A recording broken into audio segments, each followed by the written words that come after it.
And now, from beyond our dimension, this is the JeffMara podcast. Here's Jeff. My guest is Tamara, a.k.a. Miss Pouncer, and she had a near-death experience where she went to the gates of hell, and today we're going to learn about it. Tamara, thank you so much for joining us this evening, and welcome. Thanks for having me, Jeff. I guess I'll just start telling it how it went. Yeah, we can just get right to it. Basically, I was a bit of a partier, and I had done a bit too much that night.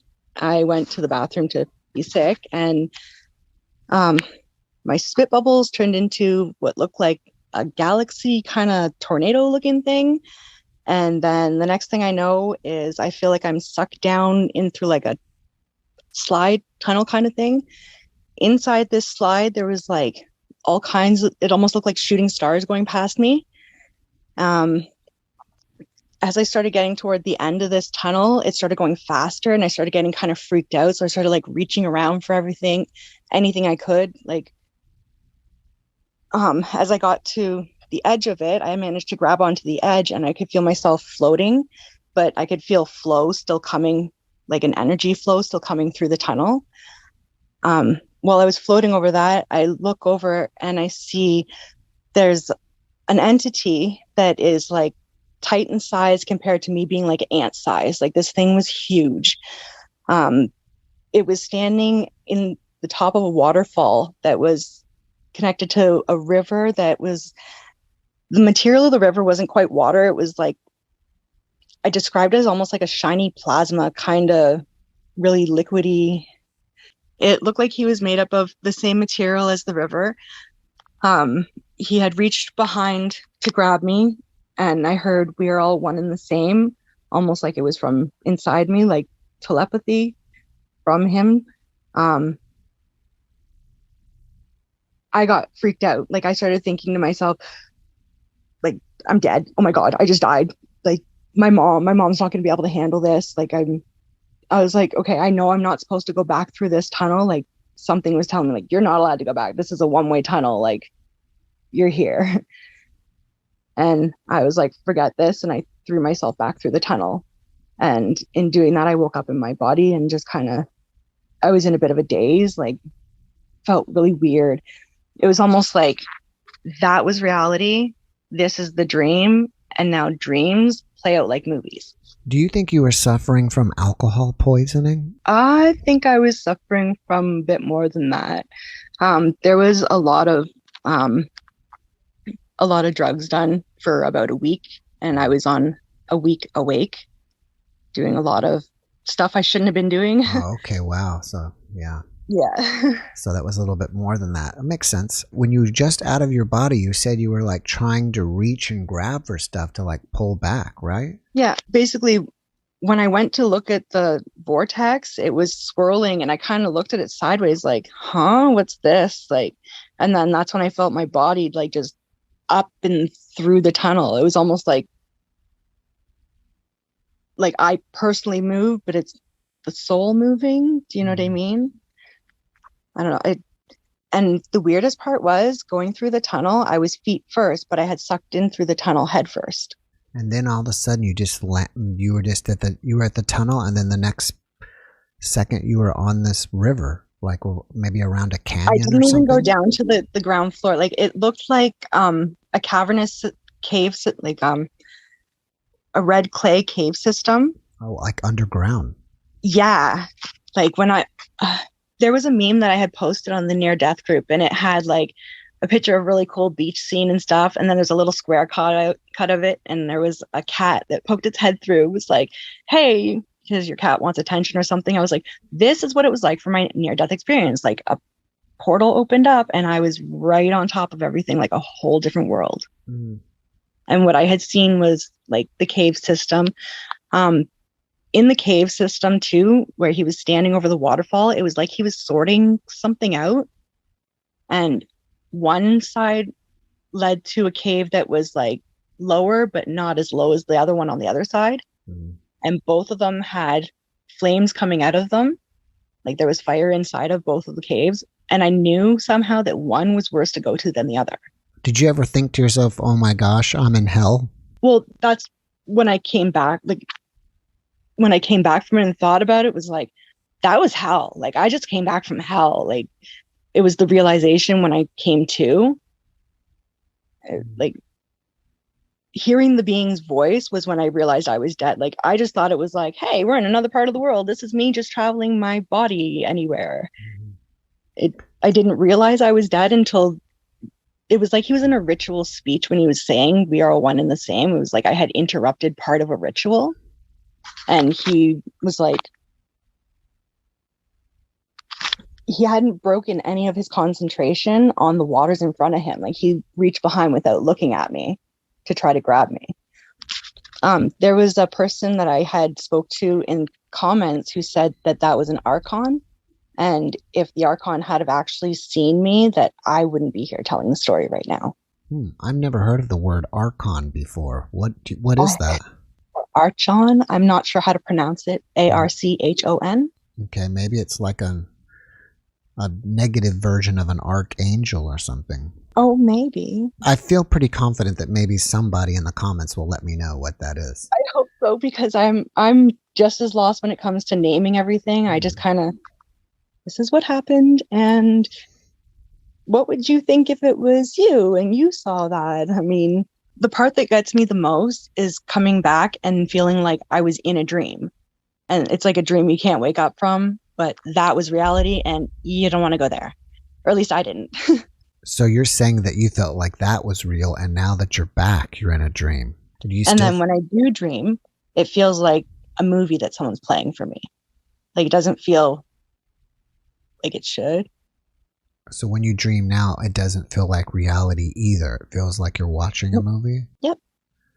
Okay. I was going to ask, but I guess we kind of got off. I was going to ask, did you think that was a demon or the devil?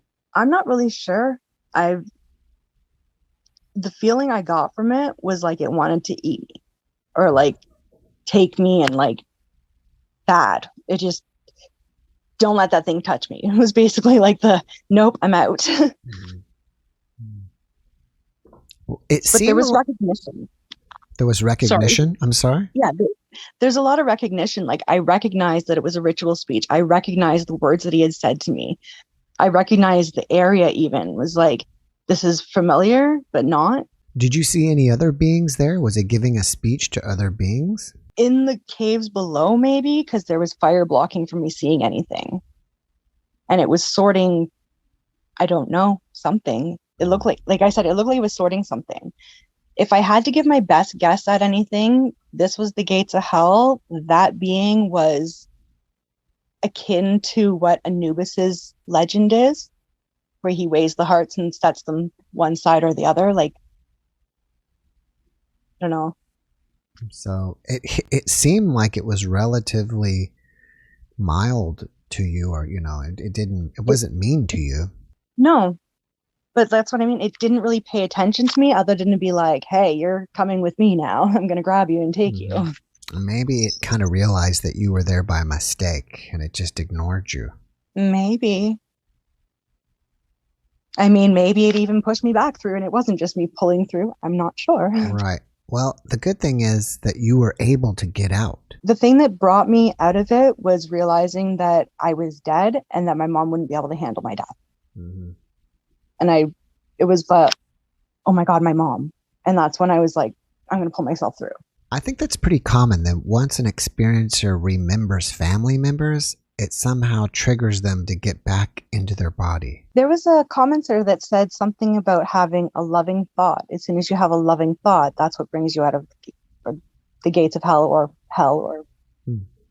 whatever those experiences are.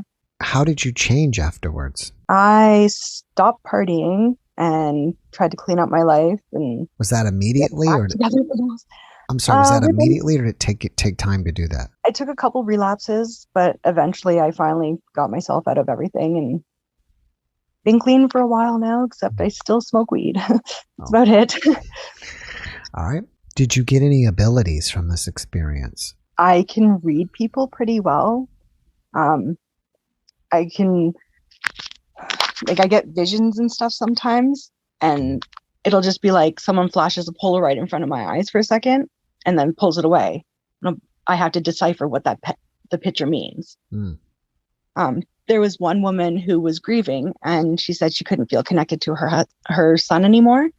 And she said that he was recently passed away and the connection was just not there. And I got a vision of a bird in my head. And I was like, well, what the heck kind of bird is that? It kind of looks like a blue jay, and I'm not too sure. And after conversing back and forth with her, it turned out it was a titmouse. And her son used to go and feed the blue jays. And there used to be a titmouse that would come in and try to steal the peanut. And she said, oh my gosh, that's the sign I was looking for. Maybe I'll make sure that titmouse gets his peanut every time now. So it kind of little things like that where you don't know where the picture comes from or why. And it just like, it's meant to help someone somehow, but figuring out who and how sometimes kind of, I don't know. How long did you think you were gone for on Earth time? I couldn't even say. What about while you were there? Did it seem like you were there for a long time? It seemed like I was there for all of a split second. Like I had enough time to go through the tunnel, grab on, take a quick look around and go, oh my God, I'm dead. Hear the voice say, we are all one and the same. And I was out. But everything that I seen was like the red clay walls, the river, the waterfall, the two pits, one higher than the other. The details. Details are so hard to get out. Do you have any other details, like what the place smelled like? Was it hot there? Did you hear anything besides the being? I don't remember anything other than, I don't remember any feeling of heat or any sense or anything like that. I just remember the voice, seeing the being in the area, and freaking out, going, oh my God, and my thoughts taking over everything of my mom. Are you a religious person? No, I wouldn't say I'm religious. Well, when I was younger, I took a big interest with my grandma and kind of tried to listen to the stories of the Bible from her, because she'd tell them to me as fables, as bedtime stories. Okay, here's what happened here. I'm like, okay, to get an idea of the stories. But it was never anything more than kids' bedtime stories, I thought of it as. And then I started, after my near-death experience, I started really looking into everything from Christianity to Satanism to Judaism. I took world religions as well in high school for a couple of years to try to kind of figure more stuff out about it. I don't know, deciphering everything's very difficult. Trying to figure out what's what about it all. Mm-hmm. Where are you now on your spiritual path? I've had a couple other experiences since. One of them, I had seen a being. I was going through a bit of a midlife crisis, and I was sitting on my bed freaking out in my head, am I doing right in life? Am I messing up my kids? Am I messing up my everything? Am I okay? Am I bad off? Where did I go wrong in life? Just anything that could spin, right? And then all of a sudden I feel like I'm shifted to the right really, really fast, almost like being in a car, but the image of the room stayed the same, just shifted with me. And then I seen a being kind of off to my side, and it was like a mud door had come down and she was looking through at me through this mud doorway. And it was almost like, I got your back, I'm protecting you. Whatever the feeling was that she sensed me was very protective, very very loving. And the look of her, sorry, the look of her is, she was very Egyptian looking, almost like an ancient Egyptian vibe to the decor on her. She had gold necklaces that went down here. She had dreadlocks in her hair with golden clasps every so often down them. She had a face that was almost like an African woman's mixed with a Black Panther. And she had green glowing eyes. And like I said, the vibe was very loving and protecting. But looking at her and seeing that, if I didn't know better, looking at that and seeing her, if I didn't know better, I would have said, is that a demon by look? Or is it a goddess? Maybe because she's protective. Is it an alien? Because I got thrown into what is called the Lyrian race, which is a form of aliens, which kind of fit with what I saw, which is also what in Egyptian culture is what Bastet is. So I don't know. That was one other thing that happened after my near-death experience. Can you go back and tell me again about what happened with the Lyrians? With the Lyrians, I'm not 100% certain on everything. I'm fairly new to the whole term with it. What I was told about them is they are an alien race that is like a protective race. And they are battling other races here, something to do with the Anunnaki and something to do with the reptilians or something. I don't know much about it, to be honest. I'm still fairly new with it, just kind of trying to wrap my mind around where the research has taken me. And so somebody told you that you're part of that race, or you encountered somebody? Not that I'm part of it. That the being that I had seen was Lyrian. Oh, did the being identify itself as Lyrian to you? No, but from looking up stuff, when someone was like, "Hey, you might want to check this out." Oh, okay. So and I looked it up and was like, "That kind of fits." Okay, maybe the jewelry and the dark hair described her as being Lyrian. It was the cat face. Oh, the cat face. Okay, because she looked kind of like the distinguishing features of what an African woman would have, with like the broader base to her nose and like the higher cheekbones and stuff. But she looked almost like a Black Panther kind of in her face. Like it was like a combination between the two. I'm really bad at describing sometimes. Sorry. Okay. I've had another guest that had an alien contact, and one of the aliens said that the woman was like half cat, half woman. Yes, that's what I'm talking about. That's exactly what and then after explaining to somebody what happened, they were like, "Hey, you might want to check this out." And I started looking up what the Lyrians are and like delving into what star seeds are. And I don't know, it has my fascination. I'll guarantee that. Yeah, he never told me the word Lyrian, and I have never looked up what Lyrians look like. He just we talked about the Catwoman, so that's something that I may want to look up myself. Awesome. Maybe you are a star seed, because it sounds like she was protective of you. Yeah, she was. Like the vibe was very like, if I had to word it anyway in quotes, it's like, I got your back. And even perhaps where you went to may have not been hell. It could have been like another planet that just the being was just. I had a friend. That's a strange world you were on. I had a friend suggest the sun. I don't know.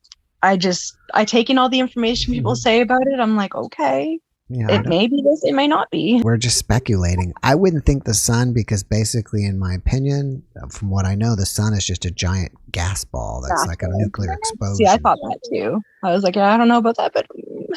Now, would you say the water in the cave was like a silvery metallic water, and that's what the being was like, a silvery metallic being? You know how when rapids flow on water, and it's got that like silvery white kind of gray bluish look to it? It was kind of like that, but it was still. Was the being human? Not still. It looked human-esque. Was the being humanoid shaped, but in that color? Yeah, he was definitely humanoid shaped, and I identified definitely as male, and it was made up of the same material like that the water was. And that was the part that blew my mind the most, was like, how is that the same as that? Or like, why are they the same? Do you know what I mean? Like, I came back with so many questions, like, what was that? Why was that? How did that happen? Like, do you have any negative after effects from this experience? I get the shakes really bad. I have high anxiety. I carry a lot of like emotional pickup from people. So I'll like, if someone's in a bad mood or something, I'll be able to pick up on it like really, really fast, really easy. And it'll affect my own mood where I start feeling irritable and I won't know why at first until I'm like, okay, who's angry right now? And then they'll kind of help me figure out my own emotions too. Sounds like you've become empathic. Very much so, I think. I got to the point with it where I was feeling the emotions and then people were like, no, that's not right. And then like come to find a rumor that you get past your ear and you're like, oh, no, I was right. I don't know. You have a fascinating story. We don't have a lot of data from you. A lot of, but that's okay. We don't, it doesn't make it any less fascinating than anybody else's. You know what I mean? I mean, I wasn't there for that long. Right. I have had 2 other experiences after that were, Joe Rogan refers to this as being a psychonaut. And his way of a psychonaut? Yes, a psychonaut. Okay. So a person that does like interdimensional or interstellar travel, so like your out of body experiences, your astral projections and stuff like that, these are psychonauts. So these are like the experiences that we're having and stuff like that. Like he calls them psychonautic experiences. So what happened? One of the I wasn't sure if these 2 overdoses were actual NDEs or if they were just OBEs. I'm pretty sure they were NDEs because I had like massive food poisoning from the one. I was told that I was like moaning and like and stuff before, and then when I woke up I had the vision of having been in outer space, like floating around, and like I had seen like it looked like a cat's eye nebula, and I recognized that as the gateway to hell. And I was like, I'm not going there. I know where that leads. And like it was the gates of hell that I was like knowing. What about the other one? The other one was the abyss. It was boring. It was lonely. It was complete blackness and nothingness. Like I came back from that one going, I understand why people reincarnate. It is boring. Pardon my language. Yeah, that kind of sounds like you went to the black void. That's what people say. There's the void, the abyss, I don't know what to call it. Was it calm or relaxing there? So calm, it was boring. I don't know. I think some people find peace and some people find boredom. It depends on perspective, right? Right. I guess if your life is hell here, then when you get to that place, it's like, wow, I can finally, relax. Yeah. And then having an exciting life, that would seem boring. So yeah. Makes sense. I was also thinking like different stages that people travel in, because there's the tunnel that gets constantly talked about.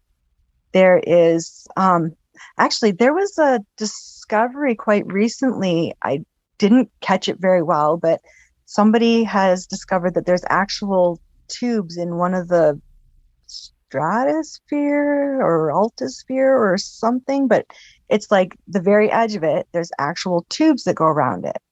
And I started wondering if that was like maybe the tunnel system people talk about. I've heard different ideas about it. I've heard one idea is the going through the tunnel is actually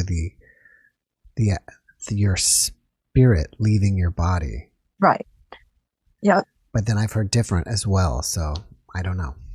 Well, I would agree with spirit leaving the body for the way that the vortex sucked me in and brought me through the tunnel. So you definitely are out of your body when you're in the tunnel. When you got back from your gates experience, did your body feel heavy and you're like, oh, I'm like in this heavy body again? No, really light. Really light. Like I felt floaty and like airy. Like I felt taller, if that sounds weird, but That's interesting. Maybe where you went, it was lower in vibration and it is like heavier there. yeah. Yep. Yeah, I could see that. I can feel that. That's very interesting. I've never heard that yet, so that's kind of cool to get that information. Mm-hmm. How long ago did this happen? In 2000, Okay, April of 2000. So it's quite a while. And to this day, I still have it in my head like it happened like a week ago. Wow. Do you have anything else that's going on in your life paranormally? I get visions. Sometimes I see shadow beings. Friends of mine that are very spiritual with me as well.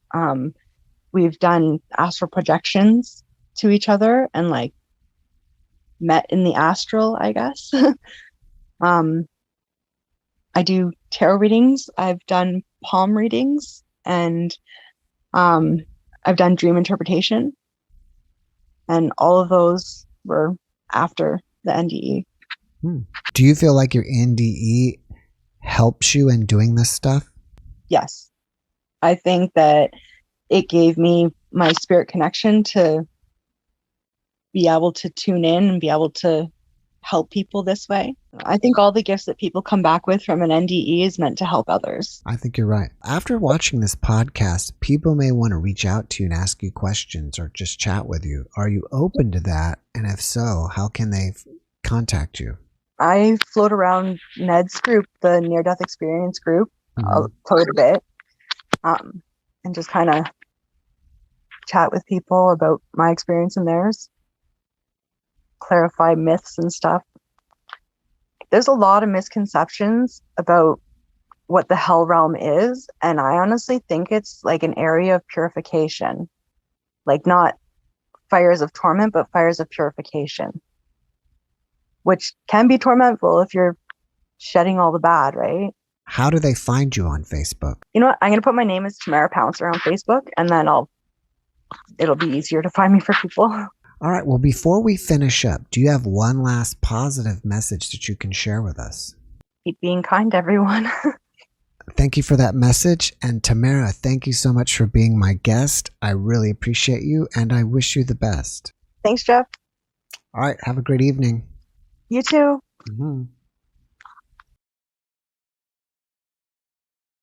Thanks for watching the JeffMara podcast. I really appreciate you. Another way to show support is through YouTube memberships. And if you do, there are loyalty badges and other perks depending on your level of membership. All you need to do is click the join button underneath the video to find out more. Thank you for your support.